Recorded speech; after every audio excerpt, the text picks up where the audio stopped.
Okay, dokie. Matthew, thanks for inviting me along here as well. It's been great. I just love that there's so many different people doing different things as well. It's just good to hear. I'm a poet, I'm a Dundonian, and I'm proud of it.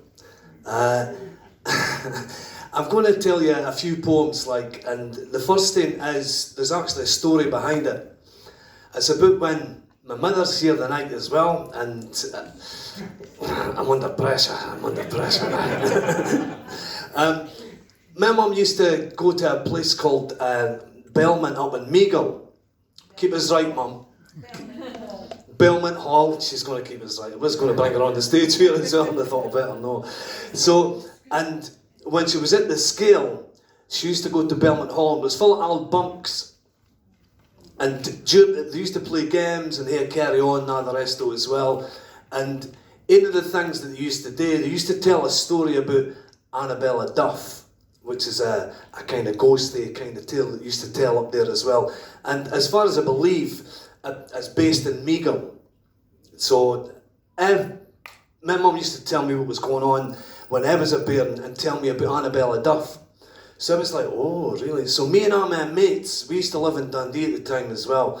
We used to stand on the multis and the stories, at the multi-stories, and we used to all tell stories about Annabella Duff.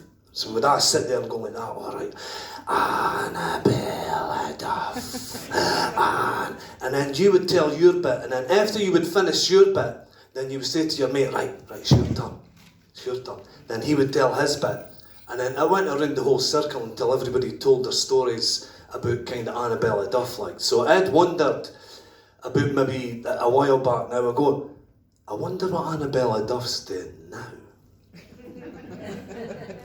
She lives on a range, she marks strange brews. Many say that she's really bad news, but she doesn't seem to share their views. She lives in the woods, in a house in the trees, surrounded by purple and indigo leaves. Lost souls she retrieves. She keeps human remains up her sleeve in a deep, deep freeze. She warms up lukewarm, just to let her noses sneeze. She speaks to herself, she heckles herself, she marks up her own spells, sweet and snell, as deep as dark and wells, with sincere rotten flesh, and 1,000 other howf and bowf and bad smells. She kills herself laughing at her own jokes, then reincarnates herself. Madness she strokes, and her cats croak and roll their own smokes. She's even cursed them to mangle throats in the shape of the best with the head of her goats.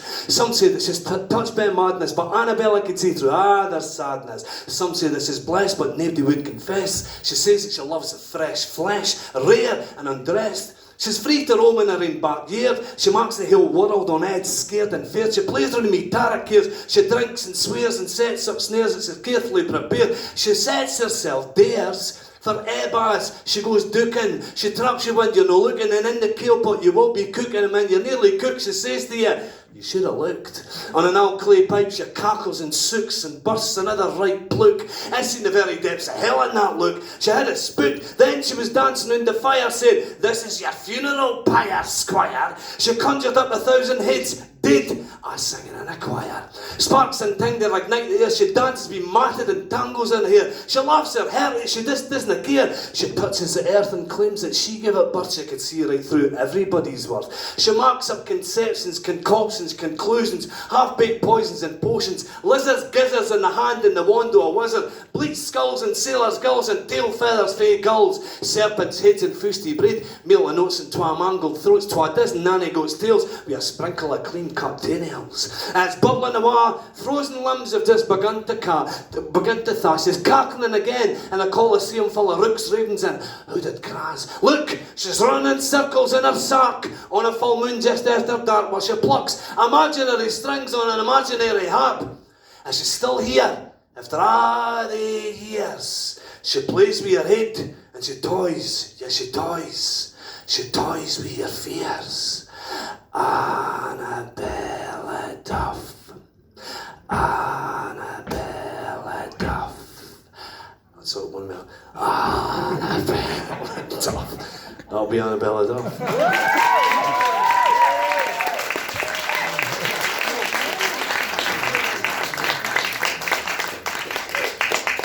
I'm going to do a couple of love poems now. And again, true story as well. My wife, well, ex-wife now, she used to say to me, do you feel the love in my kisses? I says, I do. So I wrote this. I kissed her on the forehead just before we go to sleep. I woke up through the night and kissed her when she was asleep. I've kissed her so many times within my dreams, so that means in reality, I've kissed my dreams. I've kissed her in a nonchalant fashion, in her jeans, in the fridge, in the kitchen, just in the passing. I've kissed her as her emotions have tumbled, fell and went crashing. I've kissed her as troubled tears been rolling down her cheeks, so I kissed her some more for hours, days and weeks and let her agree. I stole a kiss when she was lying soaking in the bath, then later on I kissed her when we were sitting on the settee just having a laugh. I kiss her when she does the simple things like marking a cup of tea. I've even kissed her on the toilet seat as she's been gracefully having a pee. I kissed her anywhere, doesn't bother me. I kissed her first thing this morning as she opened her eyes to see. I wish I was a souvenir that you pinned your hopes upon. I wish I was the fingers for your gloves each time you put them on. I wish I was a full moon on your darkest nights. I would shine for you, gain you an internal and an external light. I wish I was there each time you faced despair just to show you somebody really cares. I wish I was any ill feeling that you might find yourself in. I would go my way to help you shed a new skin. I wish I could harbour you and anchor you if for when you stray I'd had you so tight and marked sure you never drifted too far away. I wish these wishes will someday come true, and that day will be when and where that I meet you. Cheers.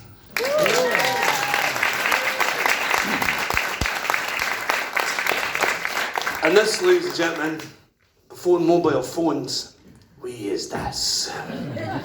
It's a bit of paper. I'll tell you another story again. Right, okay then, here we go. This poem's called Scotland. And I did a project up north with the Bairns, and I was asking them, how proud do you be for Scotland? And they were like, oh, so proud. And I was like, well, look, tell us how proud you are. So it wasn't until I actually got back home that I asked myself, because when I was asking them, they were like, oh, I'm so proud. Could you say anything else? Oh, I'm very proud. Could you say anything else? But anyway, so I got him, and I wrote this. Him as being Scottish. It's the past, it's the present, it's the here, it's the now, it's the pride, it's the passion, it's the perfect fashion. It's the glory, it's the greenery, it's the wildness, it's the tranquility.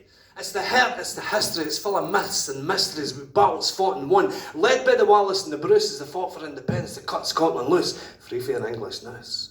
No forgetting Sir Walter Scott and our man Bra, but they are thick in the plot. Mark and share that time and language was never forgot. It's the tartans, it's the pipes, it's using words like glaikit, halakit, barkit, crabbit, clipe, potted hog, haggis, stovey, sibees, tripe. It's the hills, it's the heathers, it's the lochs, it's the glens. It's about the Highland Games, tossing the caber, throwing the hammer, and being 500 miles away from the Thames. We hairy coos, hardy baits, Highland dancing, bonny views, eagles, ospreys, red grouse, capper, Cayley's, clansmen, kilts and claymores, blended single malts, whiskies galore. It's the Highlands, islands, we were stags, nooks, crannies and crags. It's other and more, it's just been Scottish without the red hair. But it's much bigger than that. It's just been Scottish, and it's as simple as that.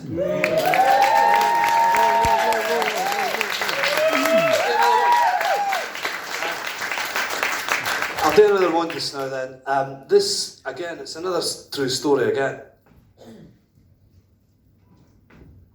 I did a gig up in New Deer, in the middle of nowhere, up in Aberdeenshire. And me and my mate came out and we were looking for a chipper. And I'd passed this lassie and I was like, where's the chip shop? She says, you've passed it. Right, well, she says, it's back down the end of the street. So I walked back down the end of the street and I go to see the chipper and I just had that. The rest of the sign fell off. So we walk in, and the guy's face was completely burnt out on one side, and I went, no fucking way. No way. Arm's burnt and that as well, and I went, oh come on. So that night, the guy went through the back shop. My mate says to me, Mark, this is like the hardest fucking chip shop in Scotland. So I wrote a poem called the hardest chip shop in Scotland. I'm fair to go in there in case all the rumours are true, but I'm fucking starving. I've no 8 for 10 to do. It's the kind of place where you mark your last wish, where you need to catch and got your own fish. He will fret for a tidy sum. Rumour has it that he frays in petrol, turps and rum. He's real fucking scum. His fingers look like digits to me. I've never seen fuck all like that to come crawling out the sea. And his pickled eggs and onions keep looking at me. Dinna worry, he says, that bit in the centre's a blue-green algae. Never done no harm to me. Inside his face is burnt to asunder one hand with stumps instead of fingers. He says, would you like to try any of my mini mop chops? You'll never find these in any other chip shop. To me, I look guy queer, and enough of resemblance to his missing ear. Well, he says, new on the menu to smoke sauces up, well, that's when I kent this cunt was a nutter.